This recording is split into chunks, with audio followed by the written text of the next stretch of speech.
sempre um propósito, queridos. Deus, Ele faz tudo na terra com um propósito. Posso ouvir um amém?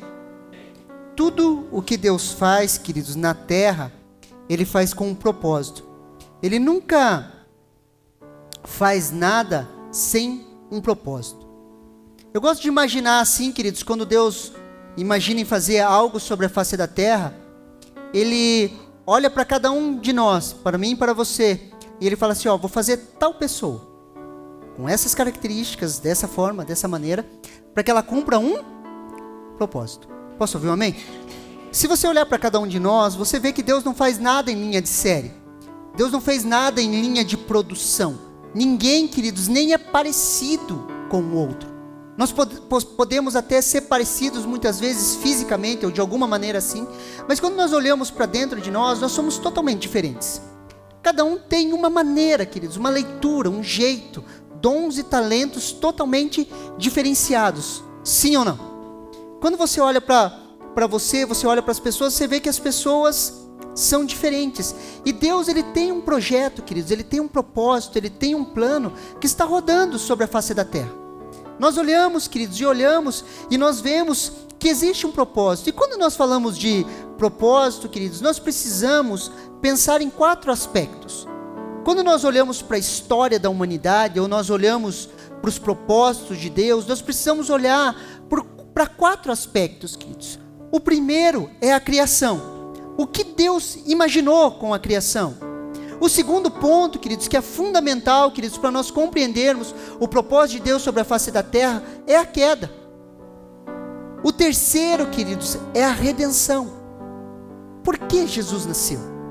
Por que o Verbo se fez carne? Por que Deus, o Deus Todo-Poderoso, Ele se despojou, queridos, da sua glória, se fez carne, queridos, morreu por mim e por você, ressuscitou ao 3º dia, queridos, subiu aos céus e hoje está sentado à direita de Deus, a redenção.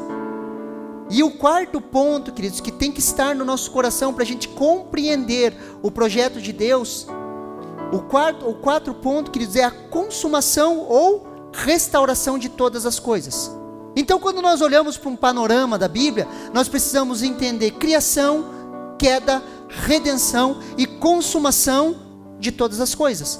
Nós precisamos olhar, queridos, todas as áreas da nossa vida em cima desse prisma. Nós precisamos olhar para a história humana, queridos, com relação a esse prisma. Por quê? Porque a Bíblia explica a história. Posso ouvir um amém? Não é a história que explica a Bíblia. Não são as teorias humanas que explicam a história de Deus. Quando nós olhamos o projeto e o plano e o propósito de Deus, o plano, o projeto e o propósito de Deus, queridos, que serve de alicerce para todo o conhecimento. Nós precisamos compreender aquilo que Deus está fazendo, olhar para isso e entender. Quando nós falamos de criação, queridos, nós olhamos assim, queridos, como o plano original, o propósito original de Deus. Quando olhamos para a queda, queridos, nós podemos olhar para a contaminação desse propósito. Quando nós olhamos para a redenção, nós vemos o processo de restauração desse propósito. E quando nós olhamos, queridos, para a consumação, é a restauração de todas as coisas. E essa cosmovisão, queridos, precisa englobar a nossa maneira de ver a vida. O grande problema do crente, queridos, que nós não olhamos a vida com a cosmovisão bíblica. Nós não olhamos a vida, as situações, a sociedade com a cosmovisão bíblica, queridos. Pastor, mas o que é uma cosmovisão? A cosmovisão, queridos, é a visão do mundo. Todos temos uma visão de mundo, independentemente se nós professamos ela ou não. Mas todos nós, queridos, possuímos, queridos, opiniões sobre diversos assuntos. Se você for conversar com um sociólogo, ele vai falar as opiniões dele a respeito da sociedade. Se você for falar com um biólogo, ele vai falar a respeito da biologia. Se você for conversar com qualquer um de nós, leigos ou estudados, todos nós temos diversas opiniões com relação a diversos assuntos. Só que deixa eu falar uma coisa para você. Nem todas as suas certezas são verdades. Pastor, eu tenho certeza disso. Mas essa certeza que você tem, ao olhar a vida que você vive, ela se bate com as verdades bíblicas? Elas são baseadas na Bíblia? Ou elas são certezas que foram criadas de uma cosmovisão que você mesmo criou através das suas experiências pessoais? Quando você olha às vezes algumas pessoas falando sobre a Bíblia, queridos, elas estão falando das suas experiências pessoais e certezas que não são verdades. Não sei se você mexe na internet, mas esses dias um cantor famoso no meio gospel me pega um texto de Isaías que fala que os nossos pecados seriam lavados pelo sangue do Cordeiro e se tornariam alvos como a neve. Mas em cima da cosmovisão dele, ele cria um Deus que não é Deus, que é um Deus só para ele, que é um Deus pessoal em cima das suas ideologias. E começa a falar que uma música dessa é uma música preconceituosa, porque como pode uma pessoa negra cantar que seriam transformados como alvo, como a... Ele pega a sua ideologia, a sua cosmovisão, mistura, faz uma salada, e ele cria um Deus à sua imagem e semelhança. Ele cria um Deus em cima da sua ideologia. A certeza que ele tem não é uma verdade. Posso ouvir um amém? Consegue me entender? Nem todas as nossas certezas, elas são verdades. O tempo todo, queridos, eu e você debatemos ideias, queridos. Mas como chegamos a essas conclusões?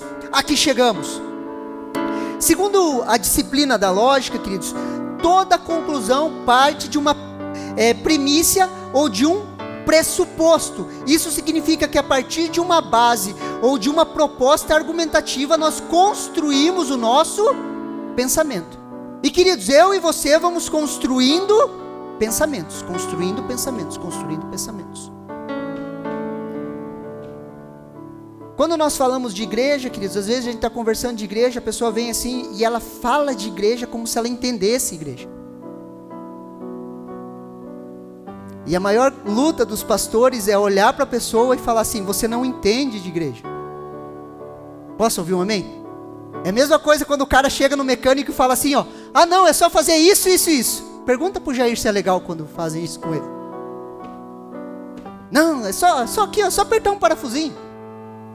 Está acontecendo isso, eu vi no YouTube. Daí a pessoa olha para a igreja e ela fala assim: pastor, eu vi no YouTube. A igreja é assim. Consegue me entender? Nós vamos construindo, queridos, construindo uma forma de olhar a vida, uma forma de olhar todas as coisas. Nós vamos construindo uma cosmovisão, queridos, que muitas vezes ela precisa ser desmontada pelas verdades de Deus. Por isso que o apóstolo Paulo vai falar o quê? Não se conforme com esse mundo, mas transformai-vos pela renovação da sua mente, para que você experimente qual que é a boa, perfeita e agradável vontade de Deus. Pastor, eu tinha certeza que isso estava na Bíblia. Não, queridos, não está. Consegue me entender? As minhas certezas, muitas vezes, não são verdades. Qual que é o propósito, então, pastor?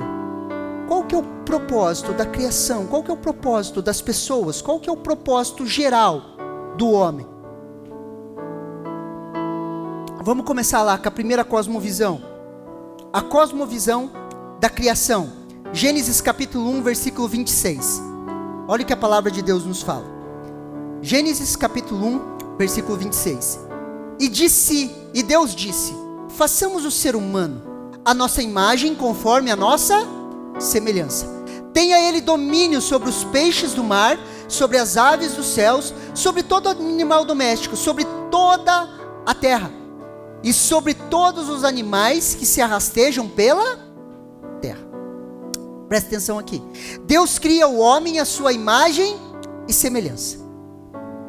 Deus cria o homem à sua imagem e semelhança. Para quê? Para que ele tenha domínio. Repete assim comigo: domínio.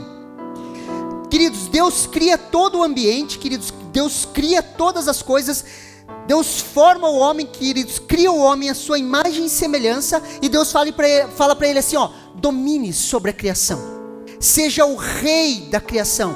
Essa palavra domínio, queridos, é radá, olha lá, ó. Essa palavra no original, queridos, segundo Strong, é radá. Radá, queridos, na primeira tradução, poderia ser colocada como governar. Se a gente substitui o texto, ele vai falar assim, e governe sobre toda a terra. Deus cria o homem, queridos, estabelece o homem como governante da terra. Eu e você, queridos, no plano original de Deus, fomos colocados na terra para governar a terra, para exercer o governo, o domínio, queridos, para ter o domínio sobre toda a criação, queridos. Deus cria o homem e empodera o homem como governante da criação. Repete assim comigo, governante da criação. O homem é empoderado, queridos, como governante da criação. E esse empoderamento, queridos, vem sobre a figura de Adão. Não é sobre o homem e a mulher, é sobre Adão, o homem. Deus empodera o homem. Adão é empoderado, queridos, como cabeça de toda a criação. E ele é empoderado, queridos, é dado poder sobre ele, o Deus, Criador dos céus e da terra, queridos, aquele que criou todas as coisas. Ele olha para Adão e fala assim, ó, você agora governe sobre todas as coisas. E esse governo, queridos, tinha uma missão. Olha o que Gênesis capítulo 1, versículo 28 nos fala.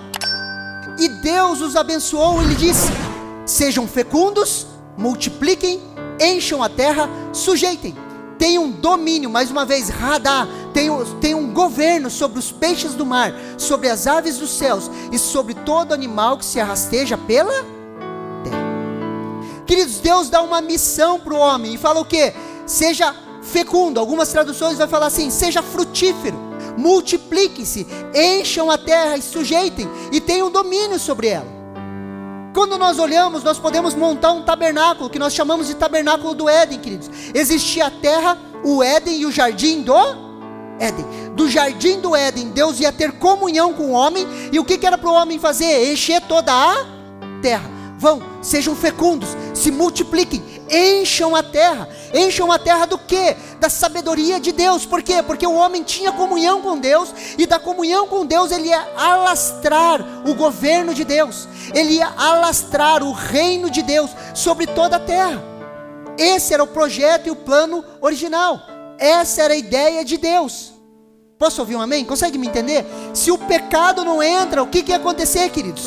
Deus ia ter comunhão com Adão, queridos. Adão ia formar a primeira família, queridos, ia administrar, as coisas iam acontecer. Imagine uma terra governada, cheia de homens e mulheres, sem o pecado. O que eu e você estaríamos vivendo hoje, queridos?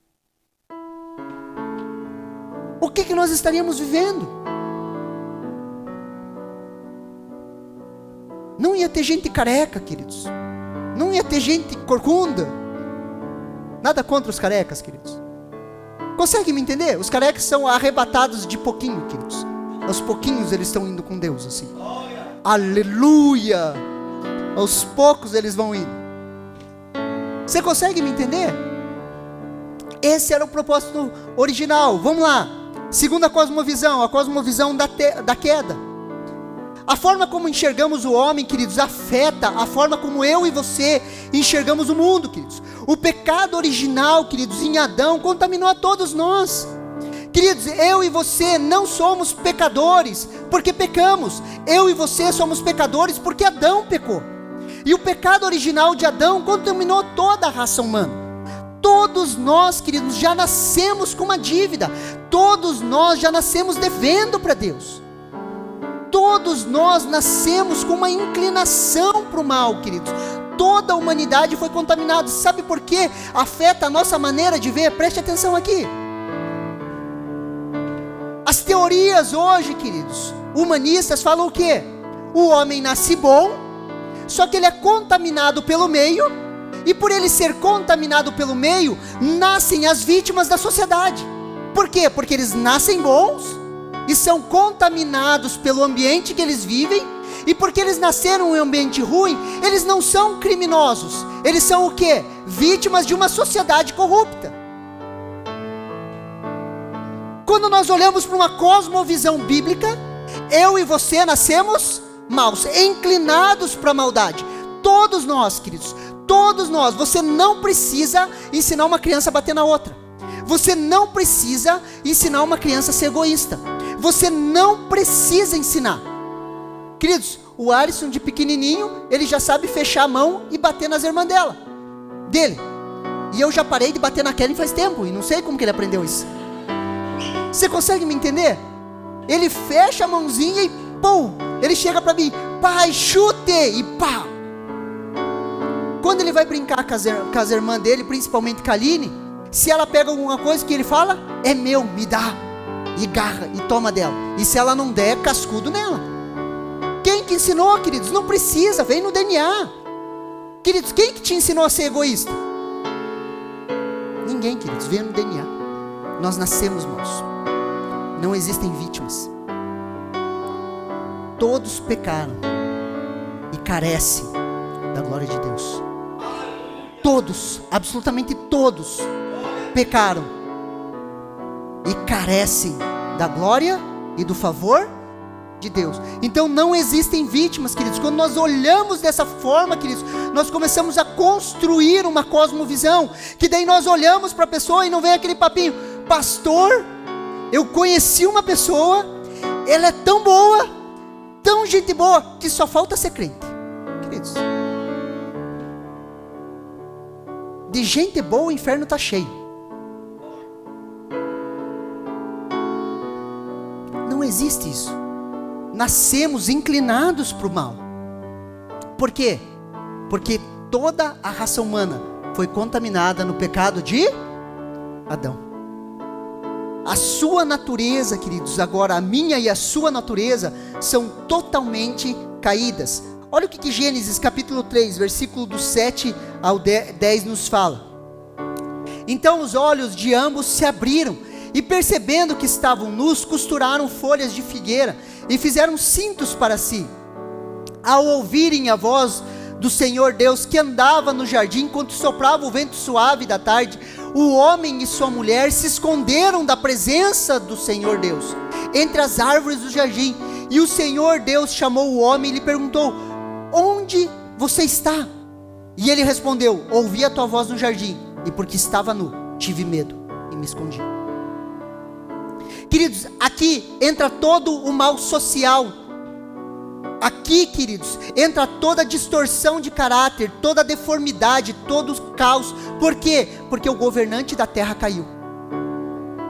Quando Adão cai, queridos, todo o mal, queridos, toda a deformidade, ela entra na terra. Toda a distorção social, tudo que nós olhamos de ruim sobre a face da terra, entram nesse momento aqui, queridos. Quando o governante, o rei da terra, ele cai.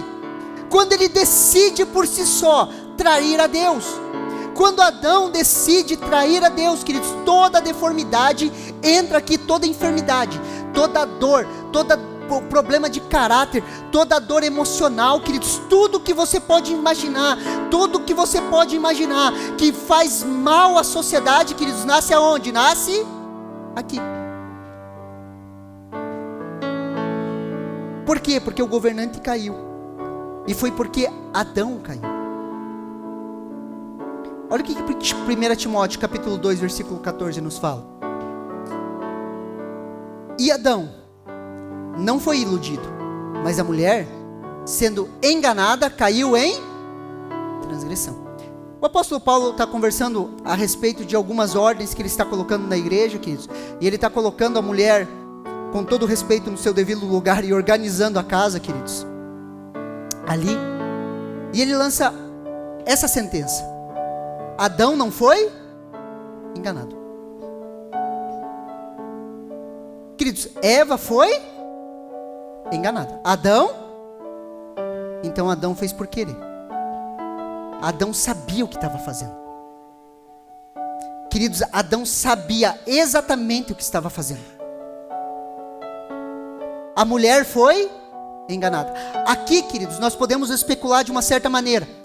que a palavra foi transferida a Adão. Quando Deus fala com Adão, ele fala assim, ó, não coma da árvore do conhecimento do bem e do mal. Provavelmente,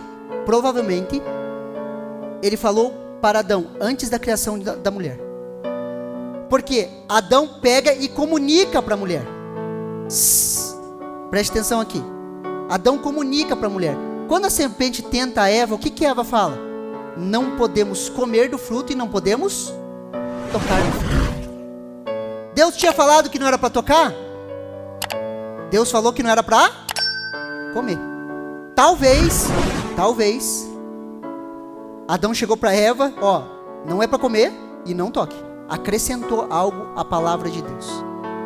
E sempre quando você acrescenta ou tira algo da palavra de Deus, vai dar... Consegue me entender? Sim ou não?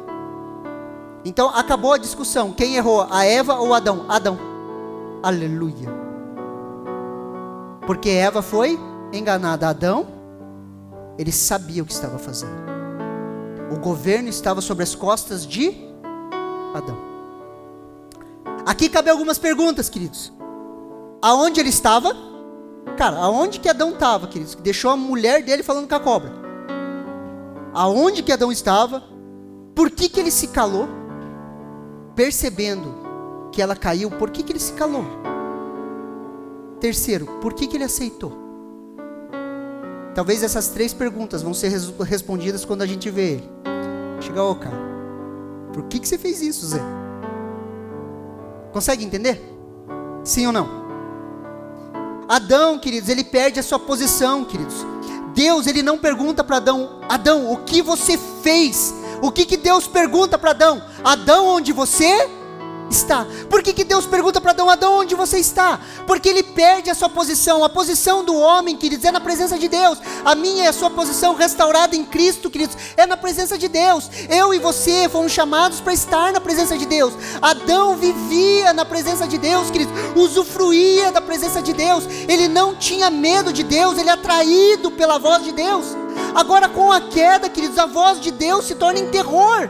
Quando Deus vem sussurrando a virada do dia, queridos, algumas traduções vão falar a voz de Deus, mas a melhor tradução é os passos de Deus no jardim. Quando Deus vai se aproximando no jardim, aquilo que era uma bênção se torna em terror. O homem se esconde da presença de Deus, como se isso fosse possível. Ele tenta improvisar coisas, queridos, ele costura uma folhinha nas suas partes íntimas para tentar se esconder de Deus. Aquilo ia estragar com o tempo. Deus olha e pergunta para ele, onde você está, Adão? Repare, a pergunta foi para Adão, não para Eva. Aonde você está? Por que você saiu da minha presença? Por que você sai da minha presença? Por que você sai da minha presença? Onde você está? Porque o governante, queridos, da terra, ele perdeu a sua posição na presença de Deus. A voz de Deus, que era um sussurro suave, se tornou em terror. O homem passa a fugir da presença de Deus. O homem foge. E quantas vezes, por causa da nossa natureza pecaminosa, eu e você fugimos da presença de Deus? Quando Deus nos chama para mais próximo, nós sempre estamos fugindo. Queridos, Lutero, ele fala assim, pensava que meu velho homem ia morrer nas águas do batismo, mas descobri que o desgraçado sabe nadar. A nossa velha natureza, queridos, sempre está fugindo da presença de Deus. Deus sempre vem, queridos, a mim e a você, com braços de amor, tentando nos abraçar, nos trazer para perto, e nós, com aquela nossa cosmovisão, os nossos achismos, nós vamos nos afastando, sempre tentando viver a nossa vida. Sempre tentando viver do nosso jeito, sempre querendo viver a nossa vida baseada nas nossas experiências. Queridos, o melhor lugar para eu e você estarmos é na presença de Deus.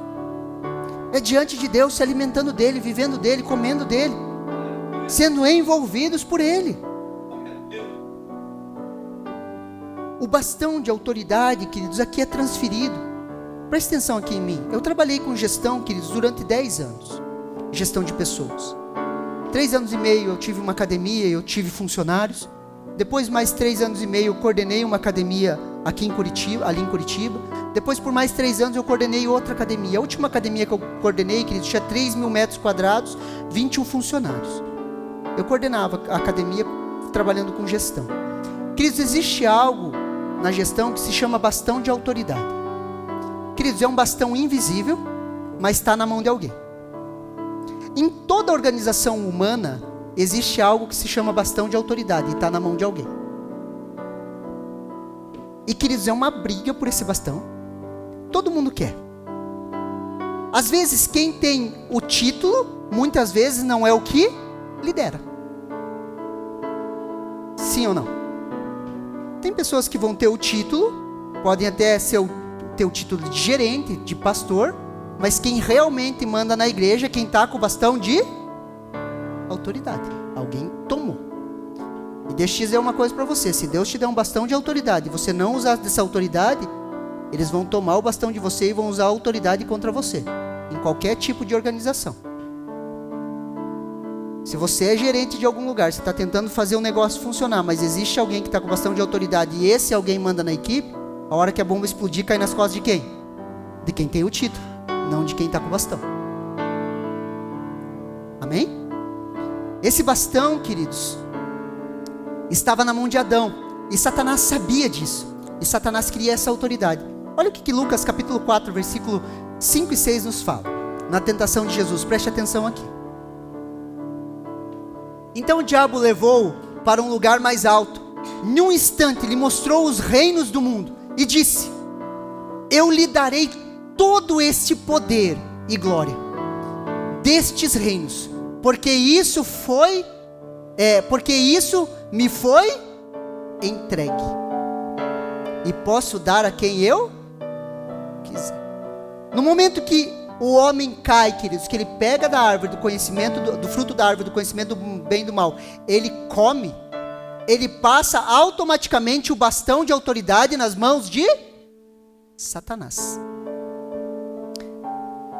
O bastão foi entregue, querido.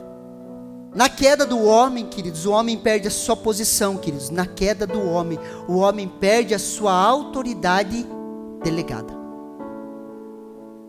A autoridade foi transferida, ele perde o radar, queridos, a capacidade de governar. A criação passa a governar sobre o homem. O homem perde essa autoridade e a criação começa a governar sobre o homem. Quer ver um exemplo? Da onde vem a cachaça? Responde aí, querido. Da cana. A cana é o quê? Planta. A planta começa a dominar o homem. O que é o cigarro? Fumo. Fumo é o quê? Planta. A planta passa a dominar o homem. O que é cocaína? Planta. Planta da coca. Passa a dominar o homem.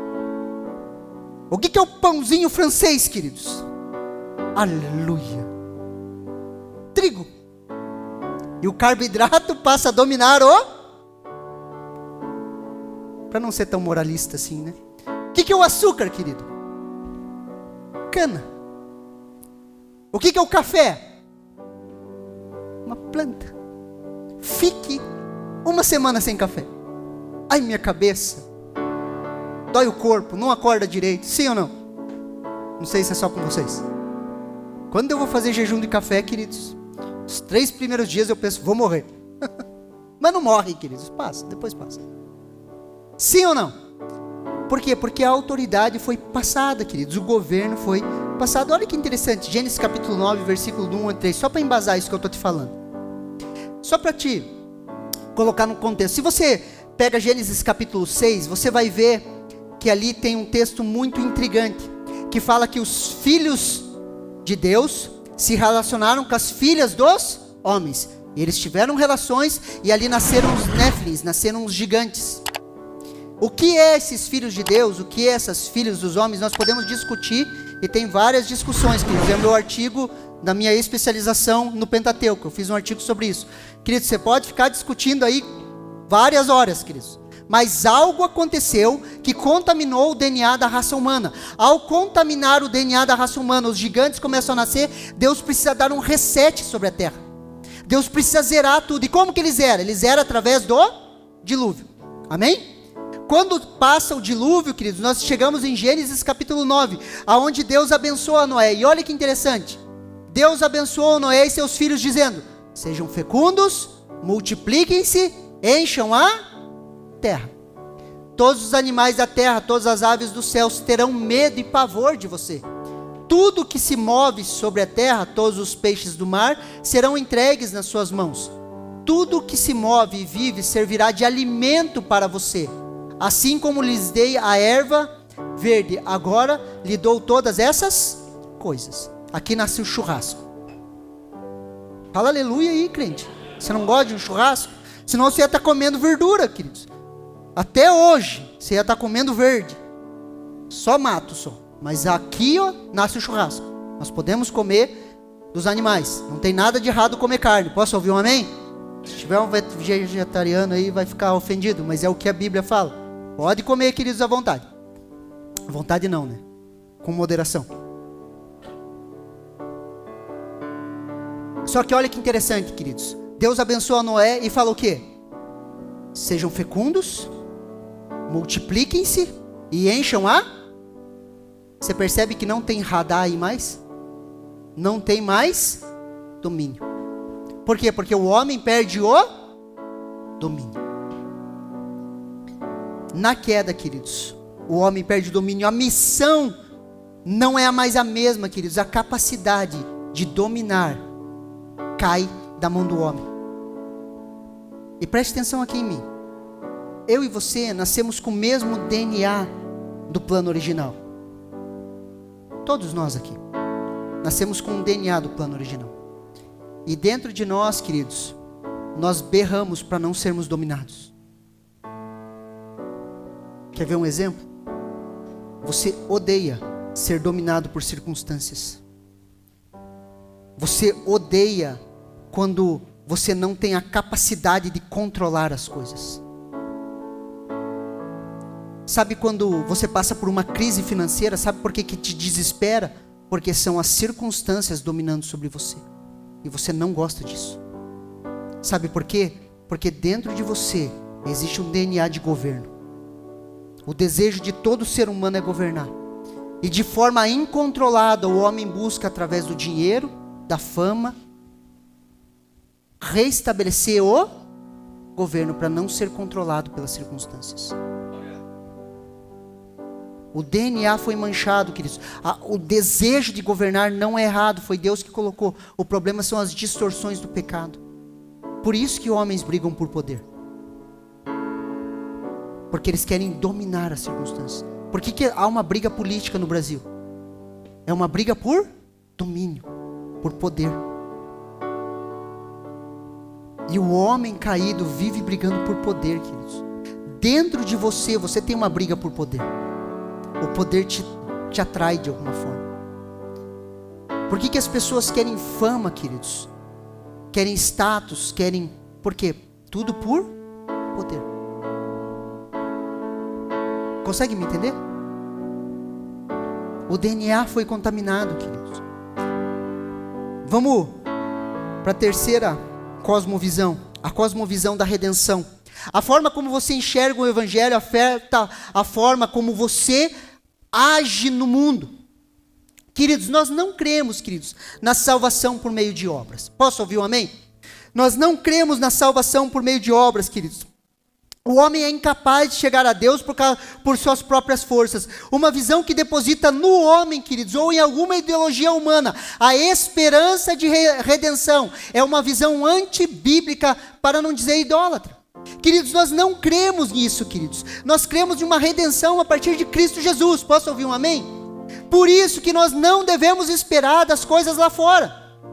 Por isso, queridos, que a nossa esperança não está na política. Posso ouvir um amém? Por isso que nossa esperança não está na educação. Por isso que nossa esperança não está nas coisas lá fora. A nossa esperança unicamente é em Cristo Jesus. Queridos, a política não traz esperança para o nosso coração. Fala um amém aí, por favor. A salvação não vem pelos homens, queridos. A salvação vem através de Cristo Jesus. O problema da sociedade, queridos, é a queda do homem, queridos. Fala um amém aí, queridos. O problema da sociedade é a queda do homem. O problema da sociedade é o pecado. Não tem a ver com educação, não tem a ver com política, não tem a ver com coisas externas. O problema de cada ser humano é o seu pecado. O problema social que eu e você vivemos no Brasil é um problema de pecado, queridos. Homens que estão debaixo de poder, revestidos de poder, mas são pecadores. Posso ouvir um amém? Esse é o grande problema, queridos. O problema da sociedade é a queda do homem, e a redenção capacita o reposicionamento do homem. Eu e você agora somos chamados à comunhão. Posso ouvir um amém? Olha o que 1 Coríntios capítulo 1, versículo 9 nos fala. Fiel é Deus, pelo qual vocês foram chamados à comunhão do seu Filho, Jesus Cristo nosso Senhor. O que acontece, queridos? Houve a queda, agora houve a redenção. Jesus morre pela minha e pela sua vida. Para quê? Para reposicionar eu e você na presença de Deus. Agora eu e você temos acesso a Deus, temos acesso à comunhão com Ele, e na comunhão com Ele vamos sendo transformados à imagem de Cristo Jesus. E quanto mais pessoas sendo transformadas à imagem de Cristo Jesus, mais a nossa nação vai sendo transformada, mais a sociedade vai sendo transformada. Por isso que o nosso papel, queridos, é pregar Cristo Jesus. O nosso papel é levar as pessoas à intimidade com Deus, a restauração, o reposicionamento do homem. Fomos chamados à comunhão com Deus, podemos retornar à posição. E eu quero falar com os homens aqui. Toda transformação social passa pelo reposicionamento do homem, figura masculina do homem. Um homem reposicionado, queridos, é uma casa sarada. Um homem reposicionado na presença de Deus, queridos. Sabe por quê? A masculinidade, queridos, nunca foi problema. O machismo sim, a masculinidade não. O homem nasceu para ser masculino. Sim ou não? Aí você vê toda essa ideologia tentando afeminar o homem. O homem reposicionado, queridos, traz cura para a sociedade. Queridos, olhe para a história. Quem que arruma as guerras, queridos? O homem ou a mulher? Você vai em um presídio. Temos dados dos Estados Unidos. Se você for em um presídio americano, 80% daqueles homens encarcerados, eles não conhecem os seus pais, o seu pai. Se você fala de pai, eles vão falar assim: eu quero matar o meu pai. Agora, se você fala de mãe, amor só de mãe. Para você ver a dor social que é um homem que não está posicionado na presença de Deus. Olha o que 1 Coríntios capítulo 11, versículo 3 nos fala. Quero, porém, que saibam que Cristo é o cabeça de todo homem, e o homem o cabeça da mulher, e Deus é o cabeça de Cristo. Queridos, quem que é o cabeça da casa? O homem. Sim ou não? O homem. Quem que era o cabeça no Éden? O homem, Adão. Para quem que Deus depositou a autoridade? Adão. Quem que é o cabeça da casa? O homem. Se eu reposiciono um homem na presença de Deus, toda a sua casa é transformada. Podemos discutir, queridos, e a responsabilidade vai cair sobre o homem. Ah, pastor, você não conhece a desgraça da minha mulher. Quem que pediu para casar com ela? Talvez você se encantou pela beleza dela e pediu para casar. Talvez você casou pelas intenções erradas. Mas quem que pediu? A responsabilidade é? Sim ou não?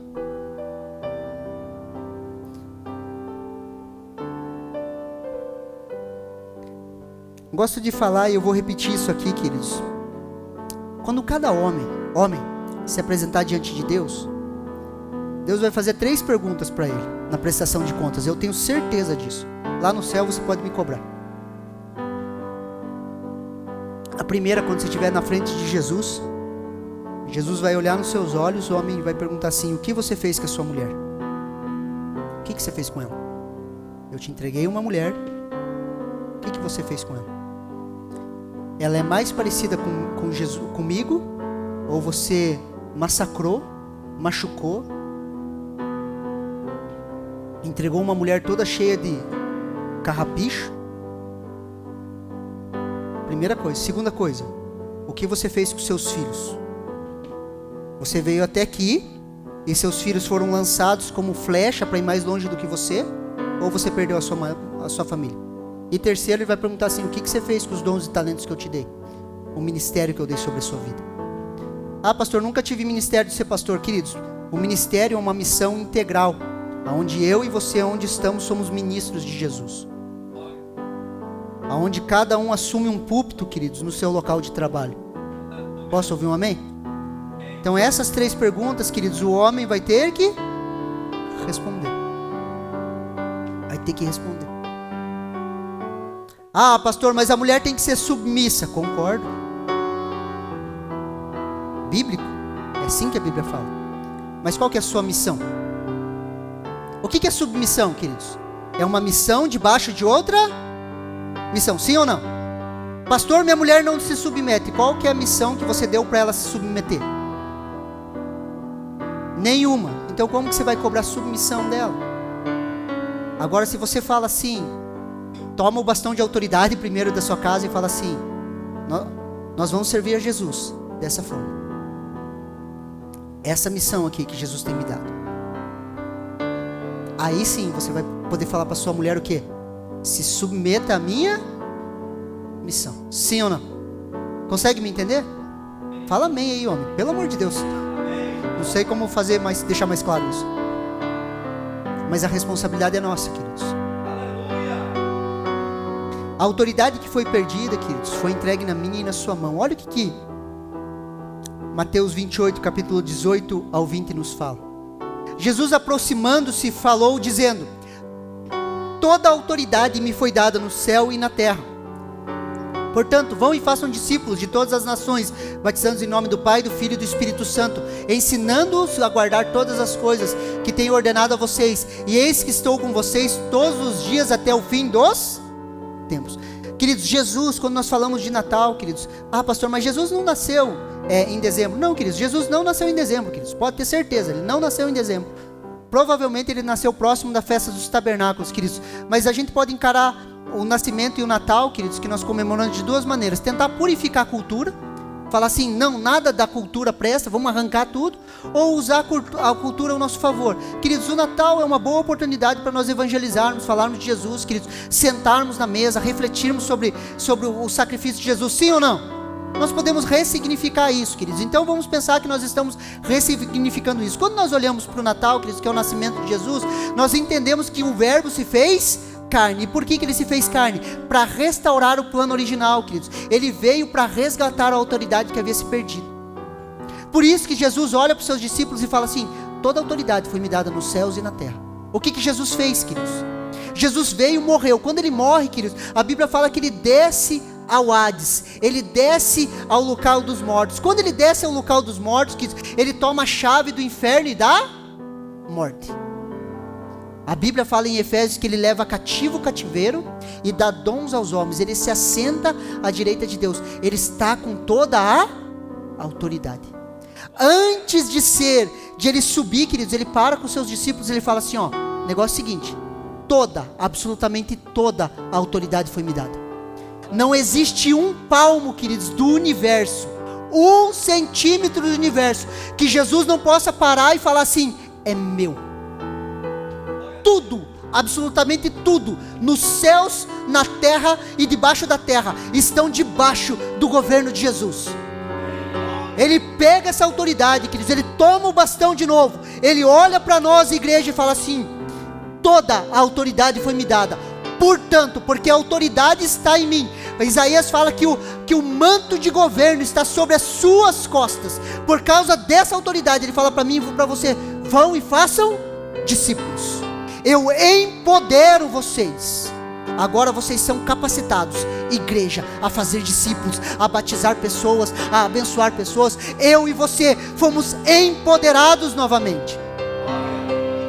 Quando nós abrimos igreja, fazemos igreja, queridos, fazemos porque nós estamos debaixo de uma direção profética. Nós fomos empoderados. A autoridade está nas nossas mãos. Sempre quando um demônio manifesta, queridos, nós precisamos expulsar um demônio.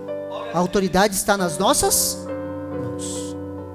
Quando nós vamos orar pelas pessoas que estão enfermas, queridos, a autoridade está nas nossas mãos. Quando nós vamos fazer uma visita, seja no hospital, onde for, a autoridade está nas nossas mãos. Quando a gente vai fazer o nosso grupo familiar, queridos, nós vamos ministrar a palavra, a autoridade está nas nossas mãos, porque foi delegada por Jesus.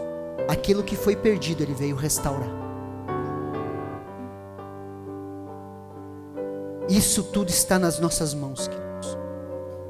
Quando nós olhamos, queridos, nesse contexto, nós vemos, queridos, que toda maldição, ela entrou por causa da condenação sobre a pessoa de Adão. Olha o que Gênesis capítulo 3, versículos 17 ao 19 nos fala. E Adão disse: por ter dado ouvidos à voz de sua mulher e comido da árvore que eu havia ordenado que não comesse, maldita é a terra por sua causa. Em fadiga você obterá dela sustento durante os dias de sua vida, e ela produzirá também espinhos e ervas daninhas, e você comerá a erva do campo. No suor do seu rosto você comerá o seu pão, até que volte à terra, pois dela você foi formado, porque você é pó, e ao pó você voltará. Maldita é a terra por causa de você, Adão. Por causa do homem, da figura do homem, porque o homem caiu. Maldita é a terra por causa de Adão. Agora Jesus restaura todas as coisas, empodera eu e você e quebra a maldição. Por isso que nós estamos em um processo de regeneração, de restauração de todas as coisas. Nós estamos nesse processo, queridos. A terra que era maldita, queridos, foi restaurada e está sendo restaurada por Jesus. Existe um caos social por causa de Adão. Agora, por causa do sangue de Jesus que foi derramado, nós fomos reposicionados. Podemos viver restauração. A salvação, queridos, ela é muito maior do que a queda. A obra de Jesus é maior que a obra de Adão.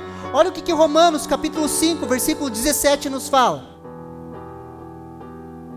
Se a morte reinou pela ofensa de um, por meio de um só, muito mais os que receberam a abundância da graça e o dom da justiça reinarão em vida por meio de um só, a saber, Jesus Cristo. Hoje eu e você, queridos, temos a possibilidade de reinar em vida. Não somos mais escravos, queridos. O bastão de autoridade foi entregue novamente nas nossas mãos. Podemos sim viver a plenitude do reino de Deus. Posso ouvir um amém? Podemos viver isso, queridos. Ah, pastor, mas não tem mais nada para acontecer? Tem, queridos. Nós entramos na última cosmovisão, que é a cosmovisão da glorificação, ou da restauração de todas as coisas. O lugar onde depositamos a nossa esperança, queridos, afeta a forma como enxergamos o mundo. A cosmovisão cristã nos fala da esperança da volta de Cristo, da restauração definitiva do reino de Deus. Ter esperança no dia do Senhor e que Ele irá julgar vivos e mortos também reflete a maneira que enxergamos o mundo. Existe um termo na teologia, queridos, que a gente fala já é e ainda não. Quando nós olhamos textos quando falam nós fomos ressuscitados com Cristo, já é e ainda não. Alguém morreu e ressuscitou já? Não. Já é e ainda não. E a gente fica nessa tensão, queridos, do desejo que as coisas sejam na plenitude, mas a esperança que um dia Jesus vai voltar, vai implantar o seu reino, Ele vai ferir as nações, vai julgar todos os poderosos da terra, e nós vamos viver novos céus e nova terra. E essa é a nossa esperança. É para isso que vivemos, é para isso que implantamos igreja, é para isso que nos movemos, porque já somos salvos, mas ainda seremos salvos quando Ele voltar. Um dia, queridos, a última trombeta vai tocar, os céus vão se abrir, Jesus vai aparecer, queridos, Todo olho vai ver, queridos. Aqueles que estavam mortos vão ser ressurretos. Nós, se estivermos vivos, seremos transformados. Vamos nos encontrar com nosso Senhor nos ares. O nosso corpo vai ser transformado. Não haverá mais pranto, morte, dor, ressentimento. O nosso corpo vai ser restaurado. Esse é o plano. Essa é a maneira. E isso precisa permear o jeito que eu e você vemos a vida. Você recebe essa palavra no seu coração?